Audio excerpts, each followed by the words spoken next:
relação entre os poderes em Minas é o foco desta entrevista especial de hoje na TV MP. O nosso convidado é o governador Romeu Zema, que hoje vai falar sobre a harmonia entre o Executivo, o Legislativo e o Judiciário na defesa dos interesses da sociedade. Também participa comigo desta entrevista a jornalista e escritora Márcia Maria Cruz. Ela é mestre em Comunicação Social pela UFMG e doutora em Ciência Política. Muito obrigada pela sua presença aqui, participação, né, Márcia? Muito obrigada pela presença do senhor, governador, nessa entrevista. Prazer é todo nosso, Laura, Márcia, uma satisfação enorme estar com vocês aqui no Ministério Público. Pois é, muito bem-vindo à TV MP, espero que seja uma primeira vez de várias, né, governador? Exatamente. Bom, eu queria começar perguntando como é que está a relação entre os poderes hoje em Minas. Bom, Laura, eu te diria que está muito bem. Tanto é que as minhas idas, tanto ao Judiciário, aqui ao Ministério Público, à Assembleia, são muito frequentes. Tem havido um diálogo muito bom, que nessa minha segunda gestão melhorou mais ainda. E eu quero lembrar que durante a minha primeira gestão nós assumimos um estado caótico, e naquele momento ali, eu e a minha equipe quase que fizemos um trabalho de bombeiros. Nós tínhamos muitos incêndios para apagarmos. E graças a Deus a situação hoje é muito diferente da que nós tínhamos e temos desenvolvido com outros poderes diversos projetos, inclusive com o próprio Ministério Público, onde muitos projetos que têm como recursos TACs, que são assinados aqui, contribuem em muito para que o Estado, que ainda enfrenta muitas dificuldades financeiras, tenha condição de levar adiante alguns projetos, alguns investimentos. Então, essa parceria com o Ministério Público é muito próxima. O meu contato com o Dr. Jarbas é quase que tão frequente quanto com um secretário de Estado que eu tenho lá. Então, eu te diria que algumas vezes por semana nós conversamos e não é diferente com a Assembleia Legislativa, que agora com o presidente Tadeu, uma cabeça nova, um jovem, tem feito toda a diferença. Então, esse contato com a Assembleia também está muito mais próximo. E com o Tribunal de Justiça sempre foi um contato muito bom, sempre muito bem atendido. O tribunal também tem participado de diversas ações, principalmente aquelas ligadas à segurança pública.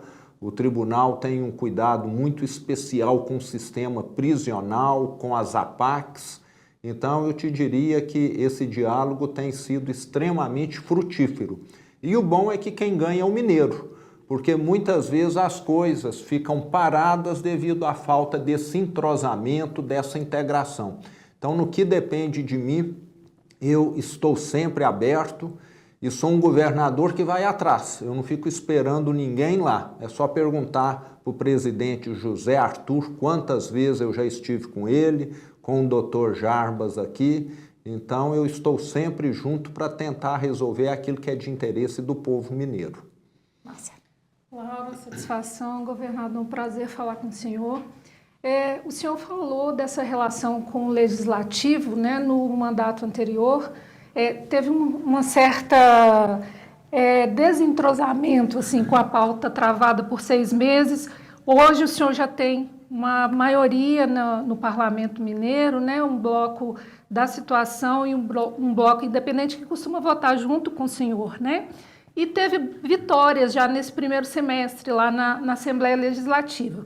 Um ponto de embate é a questão salarial dos servidores, A oposição tem batido muito, principalmente em relação ao reajuste do salário do senhor e a diferença de percentual entre o reajuste do senhor e o reajuste dos servidores. O senhor mandou um reajuste para a educação, mas ainda assim há questionamentos em relação a isso. Eu gostaria de saber como que o senhor vai se posicionar em relação a esse ponto, a esse embate, principalmente com a oposição, em relação aos servidores públicos.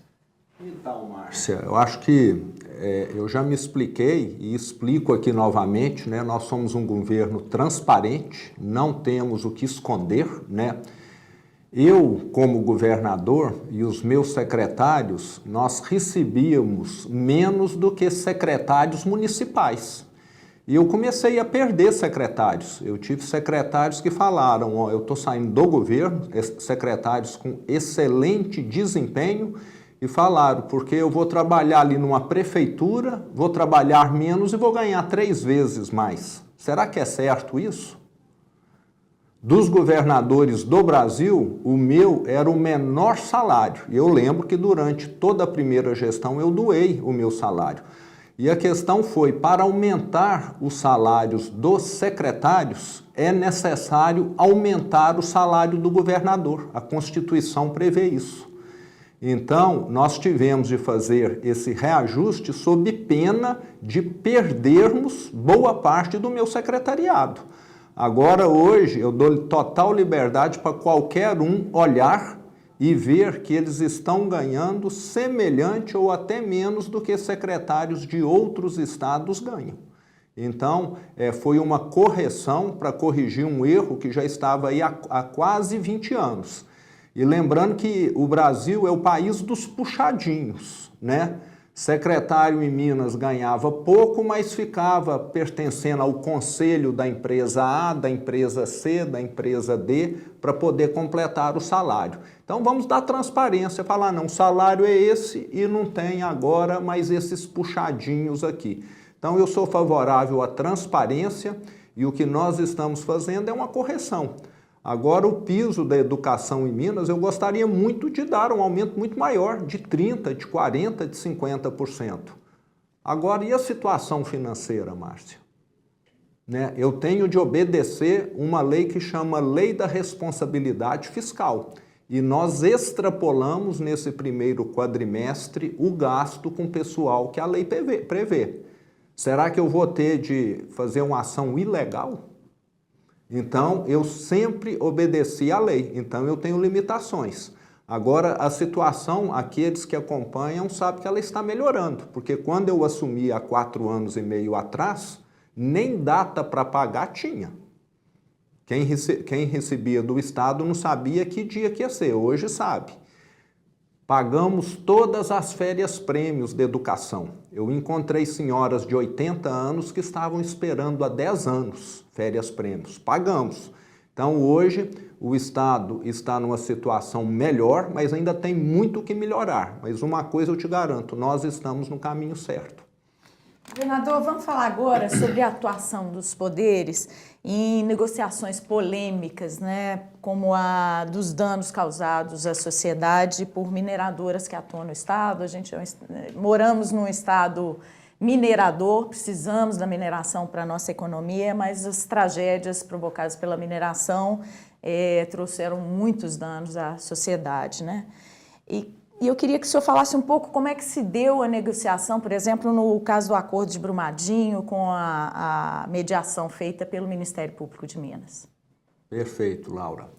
Laura, no meu primeiro mês de governo, né, em janeiro de 2019, nós tivemos a tragédia de Brumadinho. Imediatamente, logo no primeiro dia, eu já fui lá me inteirar do que era aquilo, né? Ninguém tinha dimensão na hora, até você entender o que aconteceu. E a presença do Ministério Público desde o primeiro dia foi importantíssima também. Acompanhou tudo. E eu falei naquela ocasião para o presidente do Ministério Público, também para o presidente do Tribunal de Justiça, Defensoria Pública, que eu não gostaria de seguir o caminho que foi seguido com relação à tragédia de Mariana, que já tinha completado naquela ocasião coisa de 3 anos ou mais e que pouco tinha sido solucionado. Nós sabemos que no Brasil as ações judiciais, dependendo, ficam anos ou até mesmo décadas para terem uma decisão, porque tem uma série de recursos, de protelações. Então, governo do Estado, junto com o Ministério Público, Tribunal de Justiça, Chancelor, Defensoria Pública, nós levamos adiante uma negociação com a Vale, que foi a empresa que causou aquela tragédia, que vale lembrar custou 272 vidas, que nunca mais serão recuperadas, e falamos, nós queremos que o que aconteceu em Mariana, o que aconteceu aqui no Parque da Gameleira, né, que nós tivemos aí aquele tragédia 50 anos ou mais atrás, fique aí anos ou décadas para ser resolvido. E com essa união, em cerca de 2 anos e meio, nós costuramos com a presença muito grande, ação muito grande do Ministério Público, que foi talvez um dos principais protagonistas nesse caso, a maior ação do acordo do Brasil, mais de 37 bilhões de reais. Então, eu quero aproveitar aqui e agradecer, porque se não fosse o Ministério Público de Minas, que foi o principal ator, muito dificilmente esse acordo poderia ter sido costurado. E nós mostramos que uma justiça que é ágil, uma justiça que faz um acordo é muito melhor do que uma sentença daí a 20, 30 anos, que geralmente é o que acontece. Eu tenho de registrar aqui também a participação do Ministério Público Federal, mas foi o Ministério Público Estadual, com uma equipe grande, robusta, que encabeçou todo esse processo e que fez com que esse acordo fosse possível. E hoje nós estamos vendo aí uma série de obras, de benefícios que são resultado desse acordo. Nós vamos concluir aqui em Minas Gerais os 6 hospitais regionais. Boa parte da verba é devido a esse acordo. As cidades aqui do Vale do Paraopeba estão recebendo uma grande quantidade de obras, de estradas, e vão receber muitas ainda, devido a esse acordo. A saúde de Brumadinho hoje funciona de uma maneira totalmente diferente do que era há 3, 4 anos atrás. Tem um hospital muito melhor, também devido a esse acordo. Então, esse acordo já entregou muita coisa boa para o mineiro e vai continuar entregando, porque ele tem um fluxo de pagamentos e tem uma série de obras que serão concluídas ainda nos próximos anos. E lembrando que 2 das maiores obras das últimas décadas em Minas Gerais também são provenientes desse acordo, que é o Rodoanel, que foi concedido recentemente, ano que vem essas obras já começam, está num processo de licenciamento ambiental nesse momento, e ampliação do metrô também, que recebeu aporte de recursos da tragédia. Então, o mineiro tem muito o que ganhar com tudo que aconteceu. Mas não podemos esquecer, 272 vidas foram perdidas. Então, eu falo sempre isso, não tem nada que paga isso. Mas, pelo menos, nós estamos fazendo aquilo que está ao nosso alcance. Diferente da tragédia de Mariana, que pouco rendeu. Até hoje, quem acompanha sabe que os moradores daquele povoado, né, daquele distrito de Bento Rodrigues, ainda muitos não estão com a sua casa concluída. Sei que por causa disso, né, governador, está sendo feita uma repactuação, né, daquele Exatamente. Acordo primeiro, antes até da tragédia de Brumadinho, que não foi, não contemplou bem a reparação de danos, né? Como é que o senhor está vendo essa repactuação? Então, eu estou otimista, tenho sempre conversado com o Dr. Jarbas, que também tem participado ativamente, através aqui da equipe do Ministério Público, dessa repactuação, né, reformulação do acordo da tragédia de Mariana, que depois de 7, 8 anos, pouco efeito teve. Eu falo que ele foi, talvez, com o intuito nobre, mas o resultado pobre, não entregou quase nada. Então é muito melhor você já deixar definido, nós vamos construir tal estrada, nós vamos fazer saneamento nessas cidades, nós vamos melhorar a saúde nisso e nisso e falar o recurso vai para isso aqui. Do que ficar brigando na justiça, fazendo estudos que nunca acabam e que muitas vezes só vão remunerar especialistas e consultorias, e não o povo que foi afetado. Governador, o senhor falando da questão do povo que foi afetado, eu gostaria de falar exatamente sobre isso, porque foi feita uma visita técnica da Assembleia Legislativa, da comissão extraordinária que acompanha, né, esse acordo, e eles ouviram muitas pessoas atingidas, né, e eles falam que eles querem participar desse processo, né, de repactuação, de falar quais são as demandas, porque ainda tem muitos problemas na região de Mariana, como o senhor mesmo disse, que foi uma condição muito diferente de Brumadinho, né? Eles reclamam da questão da água contaminada, eles reclamam, né, da questão dos locais para moradia, né, da demora das indenizações. Tem muitos aspectos ainda que a população aponta como ponto falho nesse acordo, né? Como que a população pode participar de uma forma mais efetiva e o que o governo tem feito para escutar essas vítimas de Mariana? Bom, nós temos feito tudo aquilo que há de previsão, como audiências públicas, foram feitas inúmeras, os prefeitos têm sido escutados, lideranças locais. Ninguém, como no acordo da tragédia de Brumadinho, tem feito um acordo numa sala fechada, não. É tudo com muita transparência. Agora nós temos de lembrar, mesmo o acordo de Brumadinho, que eu considero que foi muito melhor do que o de Mariana, tem questionamentos. Tem pessoas, né? Não existe o acordo que vai atender 100% dos pleitos, das reclamações. Mas eu considero que um acordo célere, onde você leva melhorias na saúde, no saneamento para boa parte da população, é um acordo muito mais justo do que um acordo que vai ficar aí, como no caso da Gameleira, 50 anos para indenizar as vítimas. Então, a celeridade, na minha opinião, é o que faz a justiça. Agora, nós temos de lembrar que está previsto, no termo de reparação da tragédia de Mariana, saneamento básico em todas as cidades do Rio Doce, melhorias na saúde, nos hospitais, postos de saúde. Então, isso já significa um avanço muito grande para essa população, que muitas vezes hoje não é bem atendida, enfrenta uma série de problemas nessas questões.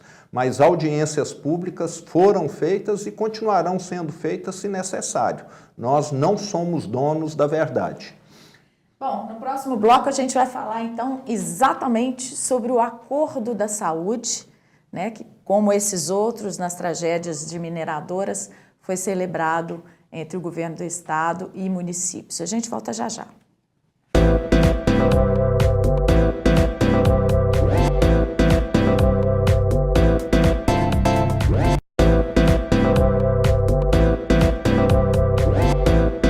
TVMP, em todo lugar, ao seu lado. Realização: Ministério Público de Minas Gerais.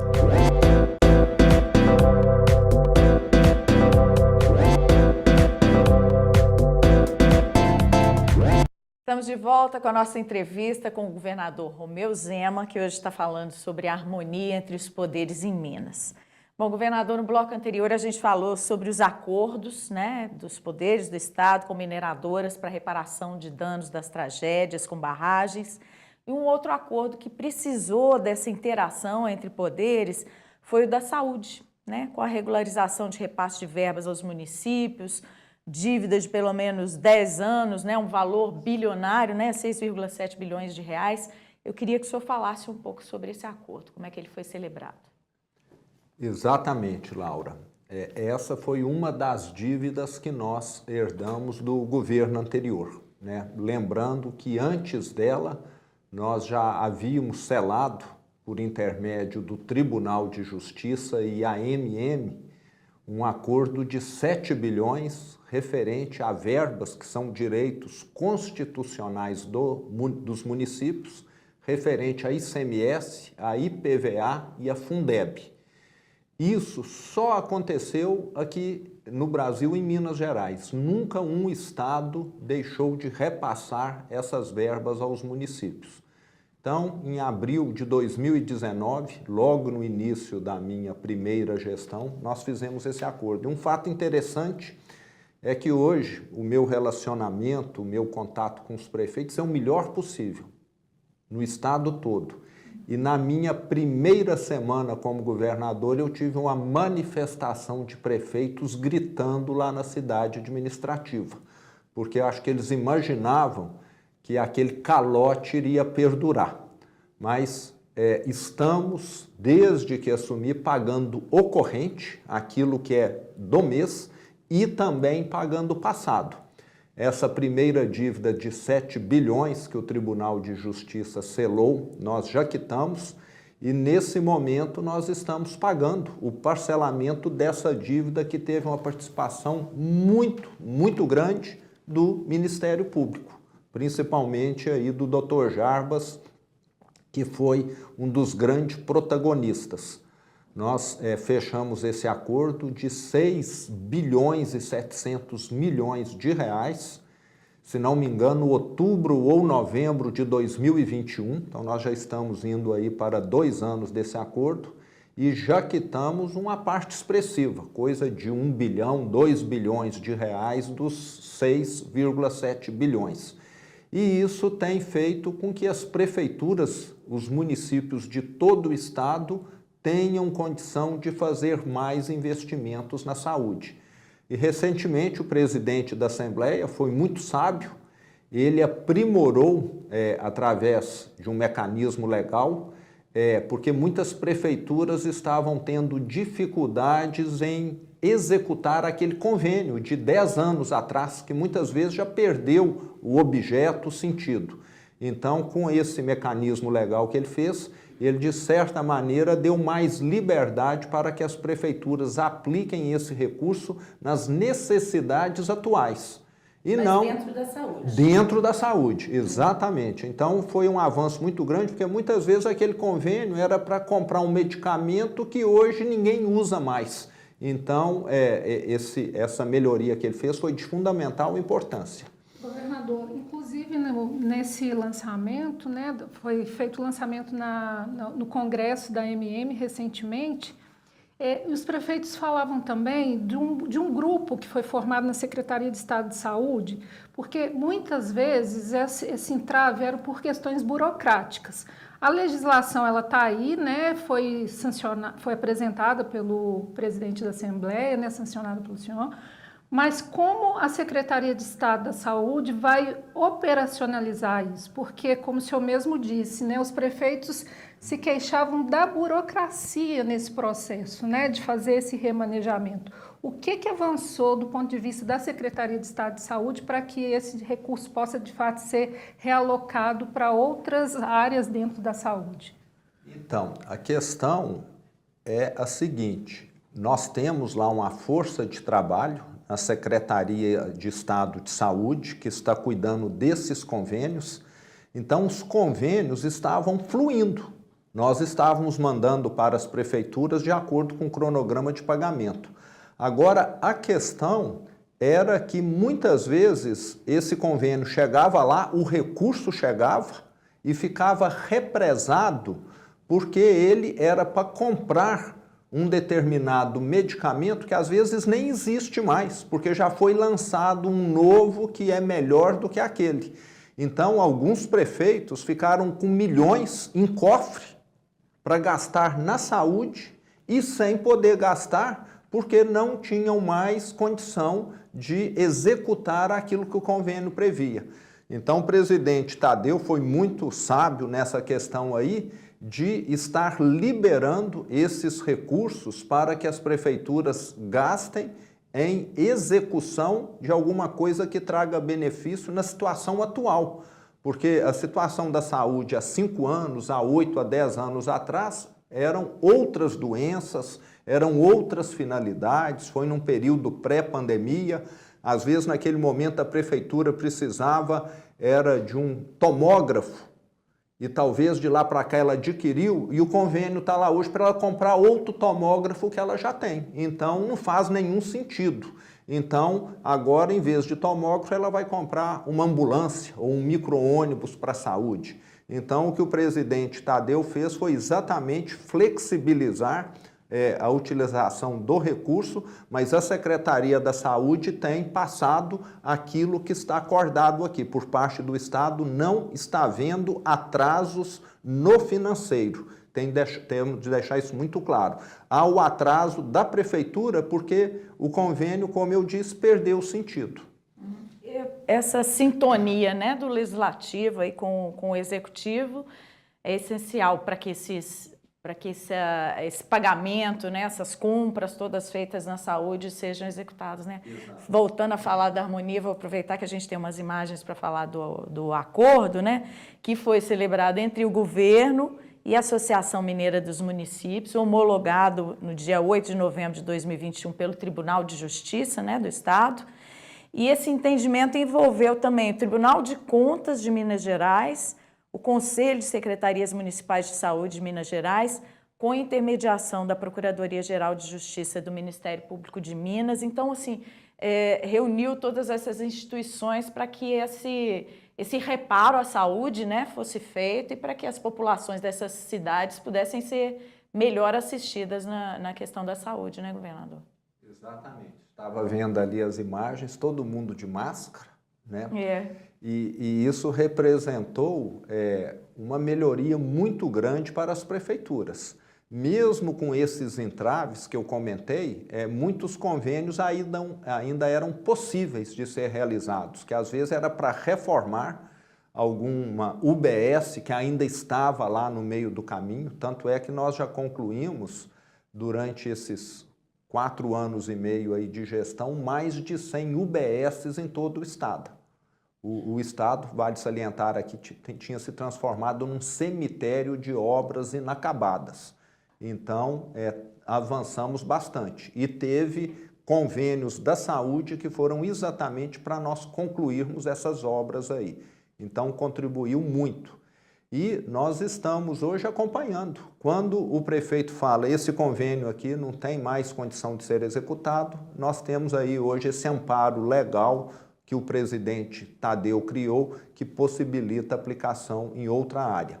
E vi ali também, né, um grande ator naquela época foi o Gilvan Lacerda, que era o então presidente da MM, que lutou muito e que, junto com o Dr. Jarbas, teve um papel fundamental para que fosse concretizado aquele acordo. Nessa área de saúde, qual que é o problema maior que o Estado enfrenta, né? Um Estado com 853 municípios. Então, acho que você quase que já respondeu, né? Um Estado com 853 municípios, que problema que ele vai ter? Em algumas regiões, nós temos ainda vazios assistenciais. Eu fico extremamente triste, contrariado, quando eu vou numa região de Minas e o prefeito me fala, ou alguém lá que eu encontro me fala, eu faço hemodiálise 3 vezes por semana e ando 400 quilômetros para ir e 400 quilômetros para voltar. Isso é desumano. Quem faz hemodiálise já está com a saúde, de certa maneira, debilitada. Ele vai ficar durante 3 vezes por semana, praticamente 15 horas por dia fora de casa. Ele vai madrugar para poder chegar lá às 9 da manhã, vai ficar até o início da tarde e voltar para casa. Vai fazer isso na segunda, na quarta e na sexta, ou então na terça, na quinta e no sábado. Então, uma das prioridades que nós temos hoje e estamos fazendo é descentralizarmos essa hemodiálise. E eu fico muito satisfeito. Recentemente estive lá em Taiobeiras, na região norte, já teve um avanço expressivo lá, como em outras regiões. Essas viagens de 4 horas, hoje talvez a gente já tenha aí um limite de 2 horas para ir, 2 para voltar. Analisamos em cada região aonde seria melhor colocar uma nova unidade de hemodiálise, então hoje elas já estão operando, outras vão iniciar a operação. Além da hemodiálise, procedimentos de média e alta complexidade. Ficou famoso a questão aí de 6 meses, 1 ano atrás, um caso de uma moça de Poços de Caldas, que trabalhava na lavoura, que foi fazer lá uma refeição com álcool e que teve boa parte do corpo queimado. E ela precisava ser transferida para Belo Horizonte. Poços de Caldas, Belo Horizonte é muito longe. Então hoje nós já temos condição de tratarmos feridos de queimados, com queimaduras no sul de Minas, no Triângulo Mineiro, e vamos estar levando também para outras áreas de Minas. Porque para a família deslocar 500 quilômetros é um sacrifício também para acompanhar o paciente. Então nós vamos ter tratamento para queimados de alta complexidade em todas as regiões do estado também. Então segue a mesma lógica aí da hemodiálise. E lembrando também que nós vamos concluir os 6 hospitais regionais, cujas obras estão paradas aí já há quase 7, 8 anos, que foram paralisadas no governo anterior ao meu. Parte deles já estão nesse momento com obras, outros que ainda não estarão, mas o recurso, que é o mais importante, está já depositado numa conta e só pode ser destinado para essa conclusão.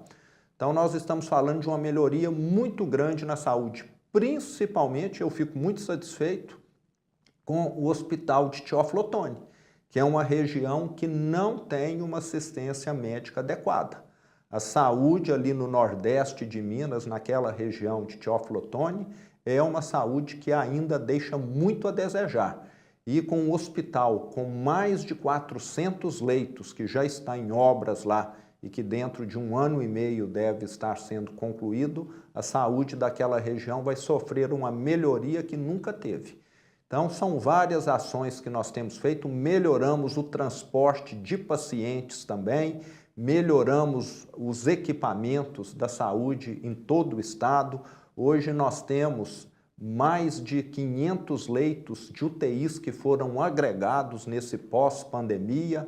Então hoje a saúde de Minas já avançou e vai continuar avançando, porque tem muitos investimentos em andamento. E para concluir, um dos pontos mais importantes que eu julgo que nós fizemos é que o ano passado nós batemos todos os recordes de cirurgias eletivas.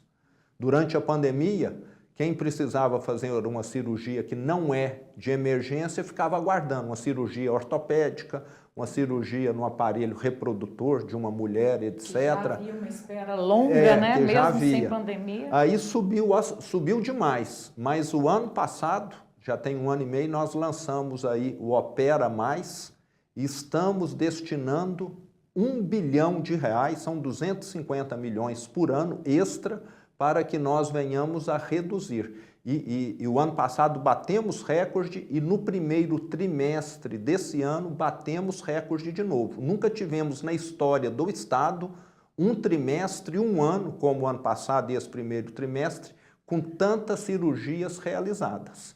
E vamos continuar avançando. Então a fila está diminuindo mês a mês e esse sofrimento que afeta tantas pessoas tem data marcada para acabar com o tempo. Governador, mas a gente tem aqui em Belo Horizonte um certo gargalo em alguns hospitais, como o Hospital Risoleta Neves, por exemplo, o Pronto Socorro, né, que são hospitais de referência no estado e que recebem pacientes de toda a região metropolitana e de todo o estado.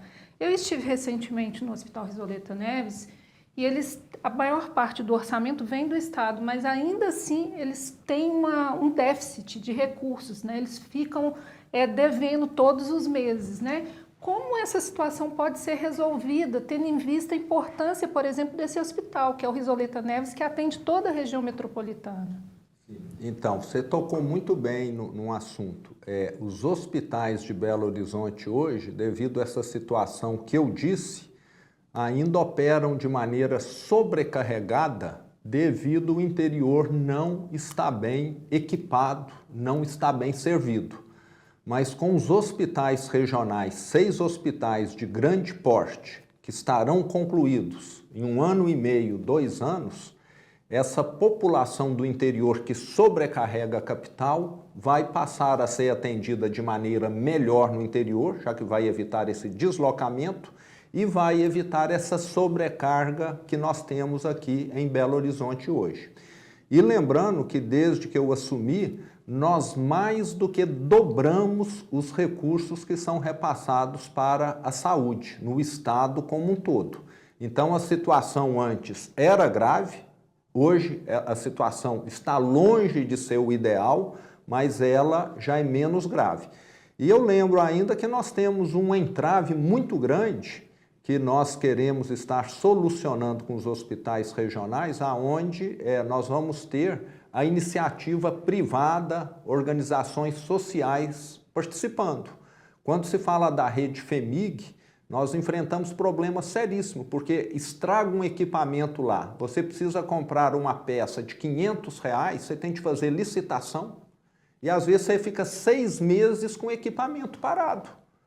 Gente, às vezes, morrendo, porque aquele equipamento, devido à burocracia do Estado. E ninguém pode quebrar isso. Agora, quando você tem uma organização social, você tem um ente privado que recebe recursos do Estado fazendo esse trabalho, ele compra essa peça em meia hora e coloca lá.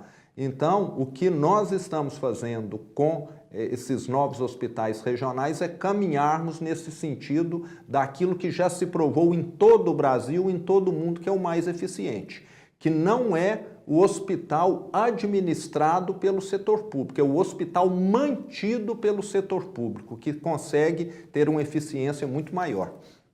Bom, nós vamos dar mais um intervalo, governador, e voltamos para falar exatamente sobre parcerias para resolver investimentos do Estado que são complicados, como a reforma do Palácio da Liberdade, e equipar a polícia e outros projetos de interesse social.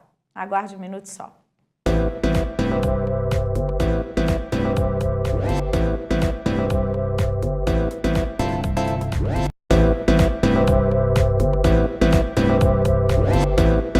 TVMP, em todo lugar, ao seu lado. Realização: Ministério Público de Minas Gerais.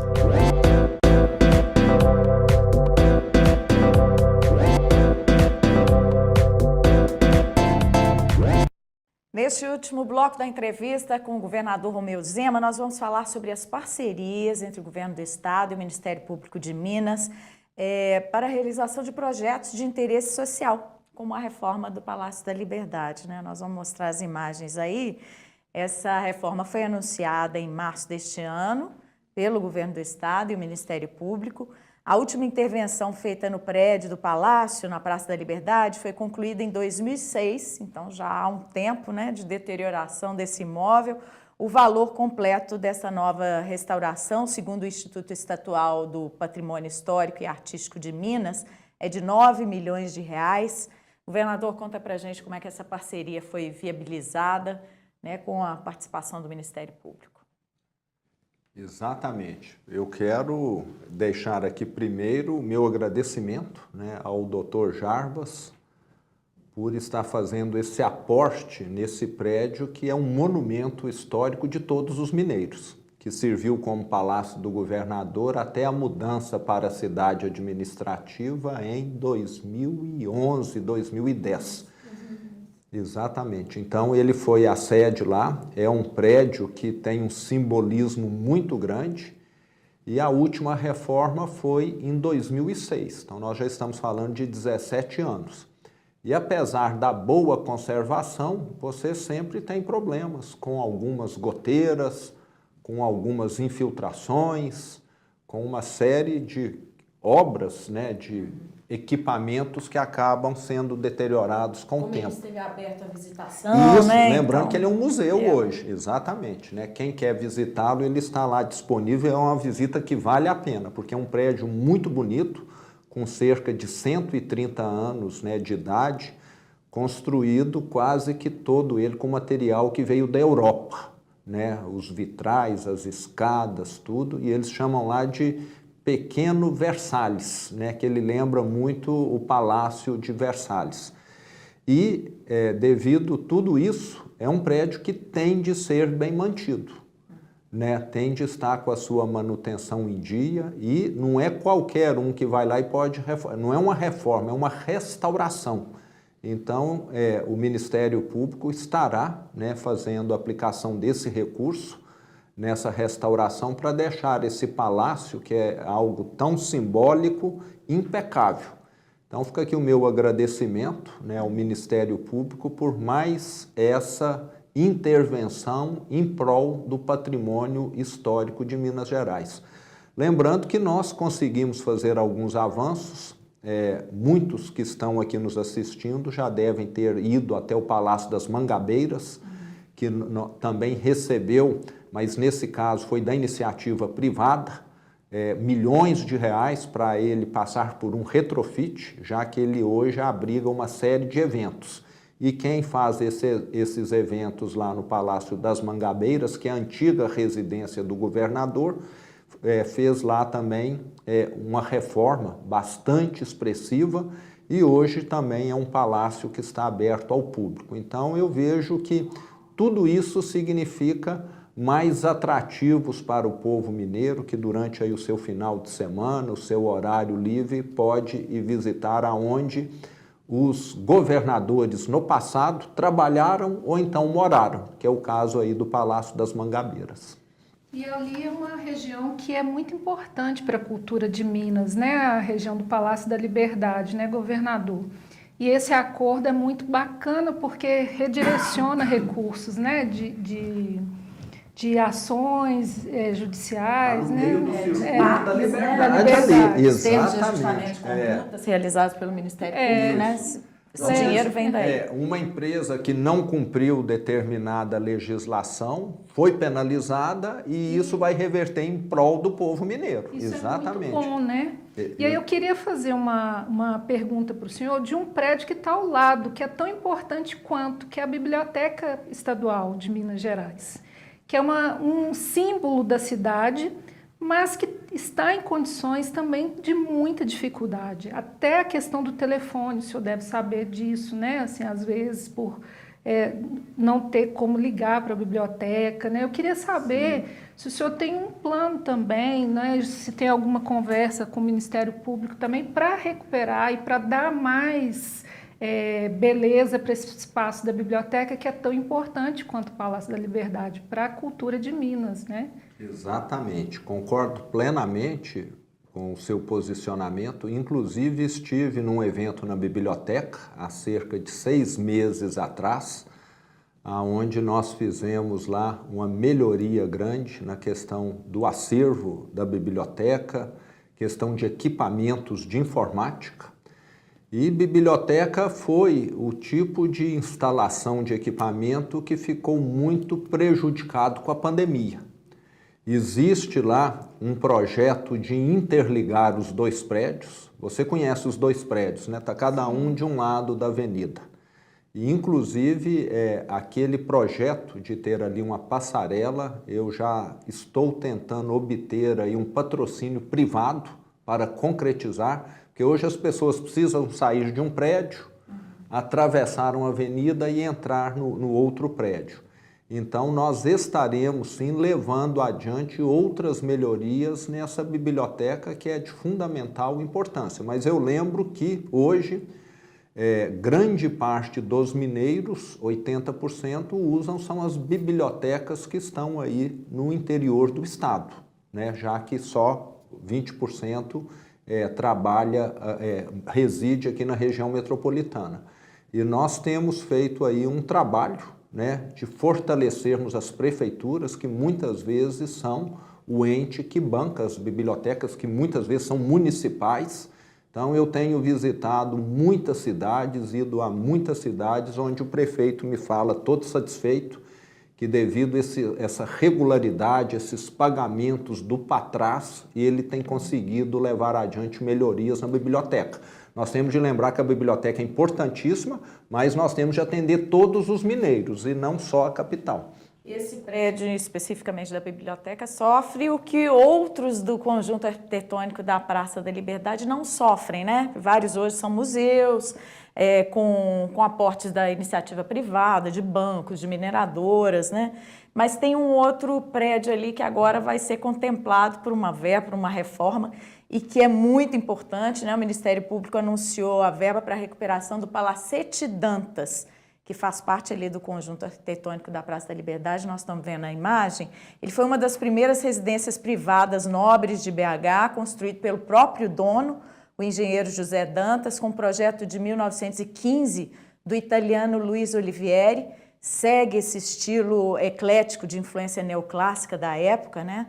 E restaurado ele vai ser aberto à população para receber exposições, eventos, vai se tornar um espaço para artistas pobres da periferia da capital, carentes também de oportunidades. Então, mais uma vez, o Ministério Público destina, né, verbas desses fundos, né, de acordos feitos, celebrados aqui, que vêm de acordos de casos extrajudiciais, né, para vários outros fins também, né? E esse do Palacete Dantas vai ser importante para a gente ter essa residência tão bonita, nesse prédio tão bonito, aberto, né, para a população, governador. Deu para ver pela imagem aí que realmente, e quem passa ali vê a beleza desse prédio, né? E agora, mais um equipamento para o público. Ele já foi sede de Secretaria de Cultura, né? Era aberto, mas hoje está fechado. Exato. E o bom é que vai servir para promover a cultura, novos talentos, né? Já que ali vão se realizar exposições, eventos.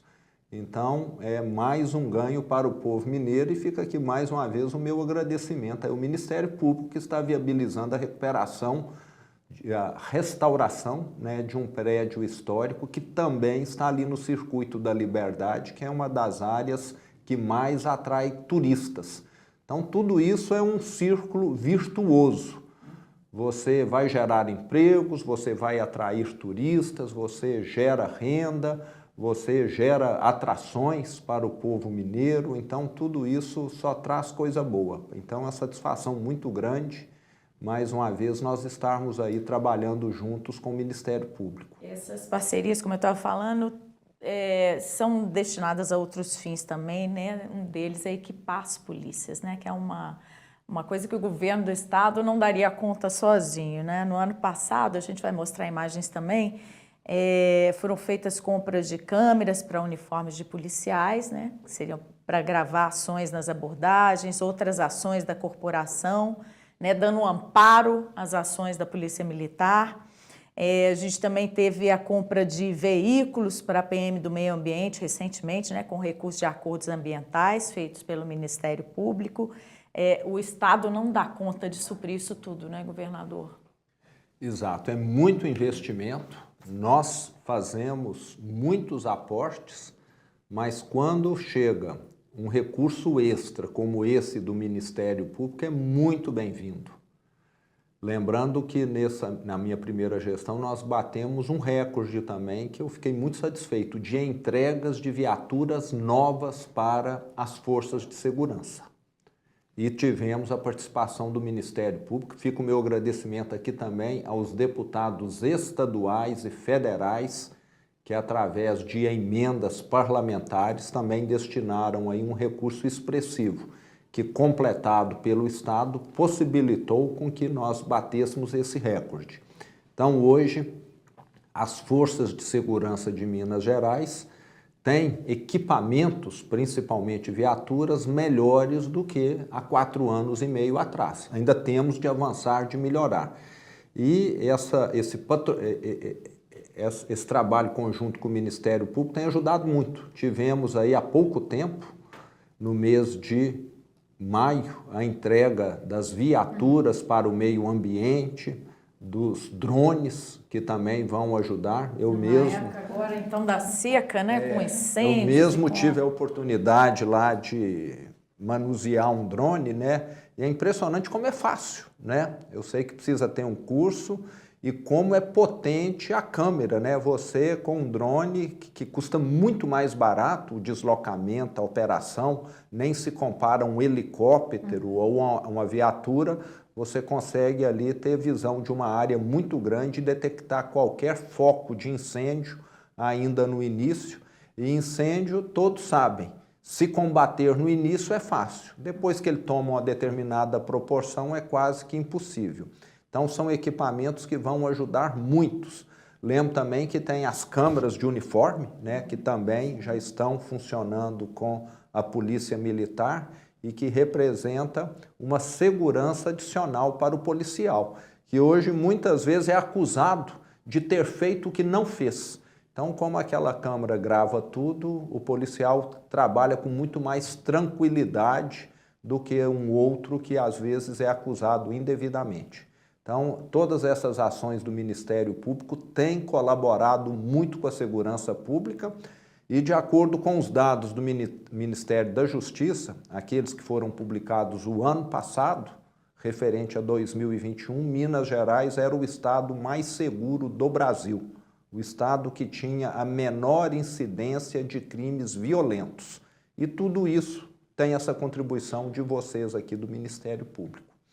Governador, o Assembleia Fiscaliza, do final do ano, fez um questionamento em relação a esses recursos investidos, né? A gente comemora, né, essa possibilidade desse acordo para ter um recurso para as câmeras, mas eles cobram, né, inclusive um deputado que é da base do senhor, mais recurso efetivo do Tesouro Estadual, né? Mais recurso vindo do Estado.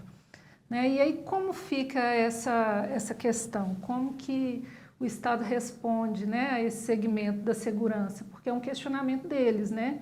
Mais recursos do Estado, um aumento no efetivo de policiais. Isso foi apresentado na Assembleia Fiscaliza. Exato, Márcia. Já está previsto, né, um aumento de efetivo que está acontecendo, tanto na Polícia Civil, como na Polícia Militar, como na Polícia Penal. Até o fim dessa minha atual gestão, nós vamos ter aí um aumento expressivo. Nós sabemos que durante aquela reforma da Previdência que aconteceu em 2019, 20, nós tivemos ali um grande número de profissionais da segurança que se aposentaram porque temiam alguma possível perda, mas hoje os comandantes, a nossa delegada geral já tem lá todo um plano de aumento de efetivo que vai se concretizar nesses próximos anos. E quem acompanha a área da segurança sabe dos grandes investimentos que nós temos feito no Estado. O exemplo das viaturas aqui, a digitalização dos sinais de comunicação, que até pouco tempo atrás em todo o Estado eram analógicos e possibilitavam que qualquer entidade criminosa intercedesse, conseguisse escutar o que as forças de segurança estavam conversando. Então, com a digitalização, essa interceptação fica impossível e representa um avanço muito grande. Agora eu sei que tanto a saúde, quanto a educação, quanto a segurança gostariam demais. E eu também gostaria. Mas como nós falamos aqui, eu tenho limitações. Eu não vou começar uma obra sem ter o recurso definido para concluí-la, como já foi feito no passado. Ir lá estourar foguete, jogar confete, começa e para. Tudo que nós começamos, nós estamos concluindo. E o cemitério de obras inacabadas em que se transformou Minas Gerais só tem reduzido. Os hospitais regionais são um exemplo, as 180 UBSs abandonadas, paradas no meio do caminho, são um exemplo, já concluímos mais de 100. Delegacias da Polícia Civil estão sendo reformadas, abrimos corpo de bombeiros em cidades de 40, 50 mil habitantes que não tinham essa estrutura e cujo porte também já demandaria. Então, temos feito investimentos. Agora, eu sei que eu gostaria demais e eles também, mas é igual filho, né? Filho nosso sempre quer mais alguma coisa, quer um celular melhor, um computador melhor, uma casa maior, mas tudo ao seu tempo. Nós vamos chegar lá sim.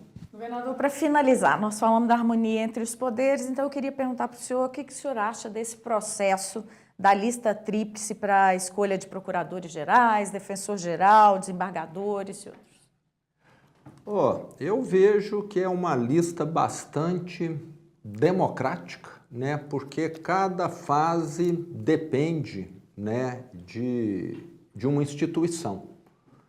Então, nós temos o Ministério Público, né, se reunindo aqui, analisando os seus candidatos e enviando para o Executivo a lista tríplice.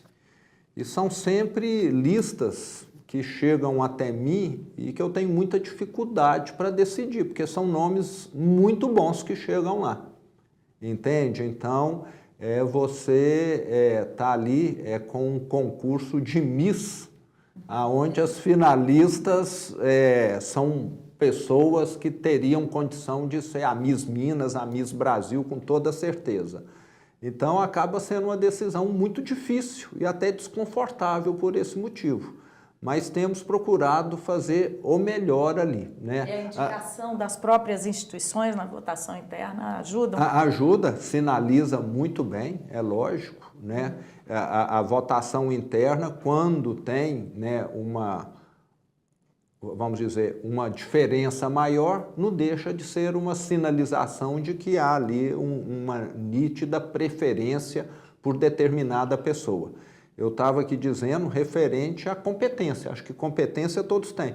Agora tem a questão da preferência interna, né? Às vezes todos os 3 candidatos são excepcionais no que diz respeito à questão de competência técnica, mas um deles é mais benquisto, é mais querido ali pela instituição. Então você acaba, de certa maneira, tendo de levar isso em consideração também. Governador, muito obrigada por ter aceitado o nosso convite para vir aqui à TVMP. Espero que a gente tenha outras oportunidades. Foi um prazer, Laura, foi um prazer, Márcia, uma satisfação estar aqui com vocês. Teremos outras oportunidades, sim. Parabéns aí por estar aí colocando o MPTV novamente aí no ar. Obrigada, Márcia, pela participação também.